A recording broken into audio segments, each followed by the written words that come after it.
Right, okay, we're going to have our next church history segment where we're now going to be looking at these two sons of Alphaeus. Is that right? Right.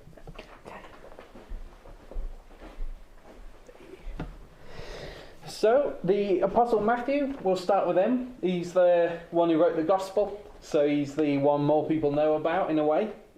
He's from a Levitical family, they say, and so he was raised to be a minister of the Lord, but he didn't have the same privileges and connections as like James and John did. His father was called Alphaeus, and his mother was called Mary, which makes him a brother of James, the son of Alphaeus, that you'll see in the list of the 12. And as a result, James and Matthew often pop up next to each other, as brothers often do in the New Testament.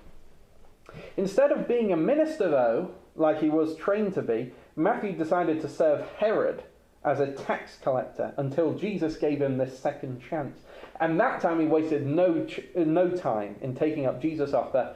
And then over time he gave up all his ill-gotten wealth. St. Dimitri even says that Matthew gave back 4 times as much as he ever stole. And according to St. Clement of Alexandria, Matthew returned to the laws of Moses that he was trained in his youth. And he ate nothing that was unclean. And eventually he abstained from meat altogether, like the prophet Daniel. But he never lorded this over people. It was just how he lived personally. And then Matthew stayed in Jerusalem for 8 years. We saw some of the apostles, they go off quite quickly. But they say he stayed for 8 years at least.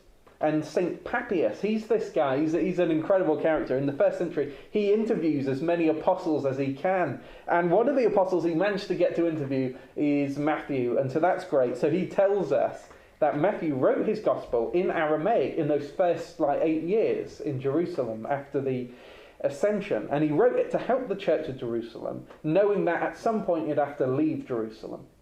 All the 12 were called to preach to all nations.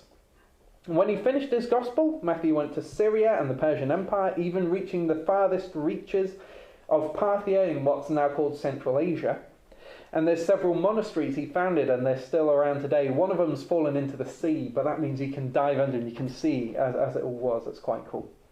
And then he went to the Arabian subcontinent, and there he left Timon the deacon from early in Acts. He left him as Bishop of Bostra, and then he went to India.